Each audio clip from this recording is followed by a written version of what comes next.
ದೇವರಾಜೇಗೌಡ ಪೊಲೀಸರಿಗೆ ಸಿಕ್ಕಿಬಿದ್ದಿದ್ದಾರೆ. ಅವರನ್ನ ಲಾಕ್ ಮಾಡಿಕೊಂಡಿದ್ದಾರೆ. ಹಿರಿಯೂರು ಬಳಿ ದೇವರಾಜೇಗೌಡನ ವಶಕ್ಕೆ ಪಡೆಯಲಾಗಿದೆ. ಚಿತ್ರದುರ್ಗಕ್ಕೆ ಆಗಮಿಸಿದಂತಹ ಹೊಳೆನರಸೀಪುರ ಪೊಲೀಸರು ಹಿರಿಯೂರು ಗ್ರಾಮಾಂತರ ಠಾಣೆಗೆ ಆಗಮನ ಆಗಿದೆ. ಠಾಣಾ ಪ್ರಕ್ರಿಯೆಯನ್ನ ಮುಗಿಸಿ ದೇವರಾಜೇಗೌಡರನ್ನ ಹಸ್ತಾಂತರ ಮಾಡಲಾಗಿದೆ. ಪೊಲೀಸ್ ಜೀಪಲ್ಲಿ ಹೊಳೆನರಸೀಪುರ ಪೊಲೀಸರು ಕರೆದೊಯ್ದಿದ್ದಾರೆ. ದೇವರಾಜೇಗೌಡ ಜೊತೆಗಿದ್ದ ಇಬ್ಬರನ್ನೂ ಕೂಡ ಪೊಲೀಸರು ತಮ್ಮ ಜೊತೆಗೆ ಕರೆದೊಯ್ದಿದ್ದಾರೆ. 9 ಗಂಟೆ ಸುಮಾರಿಗೆ ವಶಕ್ಕೆ ಪಡೆದಿರುವಂತಹ ಮಾಹಿತಿ ಲಭ್ಯವಾಗ್ತಾ ಇದೆ. ಗುಹಿಲಾಳ್ ಟೋಲ್ನಲ್ಲಿ ದೇವರಾಜೇಗೌಡರನ್ನ ವಶಕ್ಕೆ ಪಡೆದುಕೊಳ್ಳಲಾಗಿದೆ. ದೃಶ್ಯದಲ್ಲೂ ಕೂಡ ಗಮನಿಸ್ತಾ ಇದ್ದೀರಿ, ದೇವರಾಜೇಗೌಡರನ್ನ ವಶಕ್ಕೆ ಪಡೆಯಲಾಗಿದೆ. ಅಂದ್ರೆ ಅವರ ಜೊತೆ ಇದ್ದಂತಹ ಇಬ್ಬರನ್ನೂ ಕೂಡ ಪೊಲೀಸರು ವಶಕ್ಕೆ ಪಡೆದುಕೊಂಡಿದ್ದಾರೆ. ಪೊಲೀಸರಿಗೆ ಕಂಟ್ರೋಲ್ ರೂಮ್ನಿಂದ ಮಾಹಿತಿ ಬಂದಿತ್ತು. ಇದರ ಬೆನ್ನಲ್ಲೇ ನಿನ್ನೆ ಸಂಜೆ 7:30ರಿಂದ ದೇವರಾಜೇಗೌಡಗಾಗಿ ಪೊಲೀಸರು ಕಾಯ್ತಾ ಇದ್ರು. ಇನೋವಾ ಕಾರ್ನಲ್ಲಿ ಬರ್ತಾ ಇದ್ದಾರೆ ಅಂತ ಹೇಳಿ ಮಾಹಿತಿ ಕೂಡ ಲಭ್ಯ ಆಗಿತ್ತು. ಹೊಳೆನರಸೀಪುರ ಪೊಲೀಸರಿಗೆ ಮಾಹಿತಿ ಸಿಕ್ಕ ಮೇರೆಗೆ ದೇವರಾಜೇಗೌಡರನ್ನ ವಶಕ್ಕೆ ಪಡೆಯಲಾಗಿದೆ. ಹಿರಿಯೂರು ಗ್ರಾಮಾಂತರ ಠಾಣೆಯಲ್ಲಿ ದೇವರಾಜೇಗೌಡ ಅವರ FIR ಕೂಡ ದಾಖಲಾಗಿರುವಂಥದ್ದು. ಹೊಳೆನರಸೀಪುರದಲ್ಲಿ ದಾಖಲಾಗಿದ್ದಂತಹ ಪ್ರಕರಣ ಇದು. ವಕೀಲ ದೇವರಾಜೇಗೌಡ ವಿರುದ್ಧ ದಾಖಲಾಗಿದ್ದಂತಹ ಕೇಸ್ ಮಹಿಳೆಗೆ ಲೈಂಗಿಕ ದೌರ್ಜನ್ಯ ನೀಡಿದಂತಹ ಆರೋಪ ಬೆನ್ನಲ್ಲೇ ವಕೀಲ ದೇವರಾಜೇಗೌಡರನ್ನ ಪೊಲೀಸರು ವಶಕ್ಕೆ ಪಡೆದುಕೊಂಡಿದ್ದಾರೆ. ಈ ಕುರಿತು ಮತ್ತಷ್ಟು ಡೀಟೇಲ್ಸ್ ಕೊಡ್ತಾ ಹೋಗ್ತಾರೆ ನಮ್ಮ ಪ್ರತಿನಿಧಿ ಖುಷ್ವಂತ್ ನೇರ ಸಂಪರ್ಕದಲ್ಲಿ ಜಾಯ್ನ್ ಆಗಿದ್ದಾರೆ. ಏನು ಖುಷ್ವಂತ್, ಇದೀಗ ದೇವರಾಜೇಗೌಡರನ್ನ ವಶಕ್ಕೆ ಪಡೆದುಕೊಳ್ಳಲಾಗಿರುವಂಥದ್ದು, ಎಷ್ಟು ಗಂಟೆಯ ಸುಮಾರಿಗೆ ವಶಕ್ಕೆ ಪಡೆದುಕೊಂಡಿದ್ದಾರೆ? ಈಗಾಗಲೇ ಬೆಂಗಳೂರಿಗೆ ಆಗಮಿಸಿದ್ದಾರಾ? ಏನ್ ಕತೆ, ಡೀಟೇಲ್ಸ್ ಕೊಡ್ತಾ ಹೋಗೋದಾದ್ರೆ?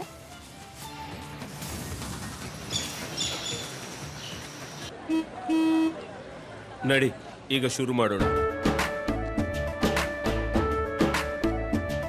ಕೇಸರಿಯಿಂದ ಮನೋಲ್ಲಾಸ ಮನಸ್ಸು ಮತ್ತೇರಿ ಕುಣಿದಾಡಿದೆ ನೋಡು, ಮನಸ್ಸು ಮತ್ತೇರಿ ಕುಣಿದಾಡಿದೆ ನೋಡು.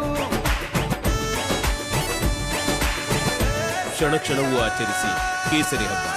ವಿಮಲ್ ಬಾಯಲ್ಲಿ ಹೇಳಿ ಕೇಸರಿ. ರಮ್ಯಾ, ದೇವರಾಜೇಗೌಡನನ್ನು ಹಿರಿಯೂರಿನಿಂದ ನೇರವಾಗಿ ಬೆಂಗಳೂರಿಗೆ ಎಲ್ಲ ಹೊಳೆನರಸೀಪುರ CPI ಸ್ಟೇಷನ್ಗೆ ಕರ್ಕೊಂಡ್ಬಂದಿದ್ದಾರೆ. ಇಂದು ಬೆಳಗಿನ ಜಾವ ದೇವರಾಜೇಗೌಡನ ಹೊಳೆನರಸೀಪುರದ CPI ಸರ್ಕಲ್ ಇನ್ಸ್ಪೆಕ್ಟರ್ ಠಾಣೆಗೆ ಕರ್ಕೊಂಡು ಬಂದಿರುವಂಥದ್ದು ನೋಡ್ಬೋದು. ನಾನೀಗ ಹೊಳೆನರಸೀಪುರದ ಸರ್ಕಲ್ ಇನ್ಸ್ಪೆಕ್ಟರ್ ಠಾಣೆ ಬಳಿ ಇರುವಂಥದ್ದು. ಹೊಳೆನರಸೀಪುರ DYSP D ಅಶೋಕ್ ಕುಮಾರ್ ತಂಡ ಹಾಗೂ ಸಬ್ ಇನ್ಸ್ಪೆಕ್ಟರ್ ಅರುಣ್ ಮತ್ತು ಸುರೇಶ್ ಇವರ ತಂಡ ಇವರನ್ನು ಬಂಧಿಸಿದೆ. ಈಗ ನೋಡ್ಬೋದು ಹೊಳೆನರಸೀಪುರದ CPI ಸರ್ಕಲ್ ಇನ್ಸ್ಪೆಕ್ಟರ್ ಠಾಣೆಯಲ್ಲಿ ದೇವರಾಜೇಗೌಡರನ್ನ ವಿಚಾರಣೆಯನ್ನು ಕೂಡ ನಡೆಸಲಾಗ್ತಿದೆ.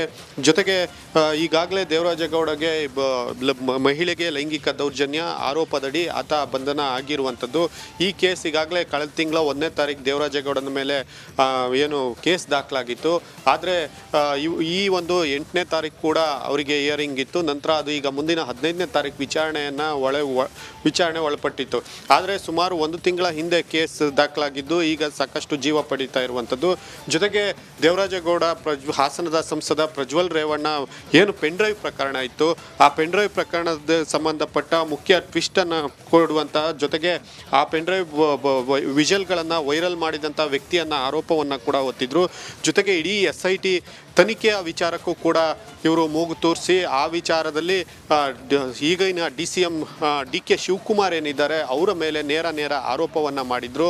ಇದರಲ್ಲಿ ನಾನು ಪೆನ್ಡ್ರೈವ್ ಪ್ರಕರಣದಲ್ಲಿ DK ಶಿವಕುಮಾರ್ ಇರುವಂಥ ವಿಚಾರದ ಬಗ್ಗೆ ಆರೋಪವನ್ನು ಮಾಡಿದಾಗ ಆ ವಿಚಾರವನ್ನು ಕೈಬಿಟ್ಟಾಕಿ ಅಂತ SIT ತಂಡ ತನ್ನ ಮೇಲೆ ಒತ್ತಡವನ್ನು ಹಾಕಿತು. ಹಾಗೆ ನನ್ನ ಬಳಿ ಇರುವಂಥ ದಾಖಲೆ ಬಿಟ್ಟರೆ DK ಶಿವಕುಮಾರ್ಗೆ ಆಪತ್ತು ಎಂಬುವಂಥ ರೀತಿಯಲ್ಲಿ ಇವರು ಹೇಳಿಕೆಗಳನ್ನು ಕೊಡ್ತಾ ಬಂದರು. ಜೊತೆಗೆ ಕೆಲ ರಾಜಕಾರಣಿಗಳ ಆಡಿಯೋಗಳನ್ನು ಕೂಡ ಬಿಡ್ತಾ ಬಂದರು.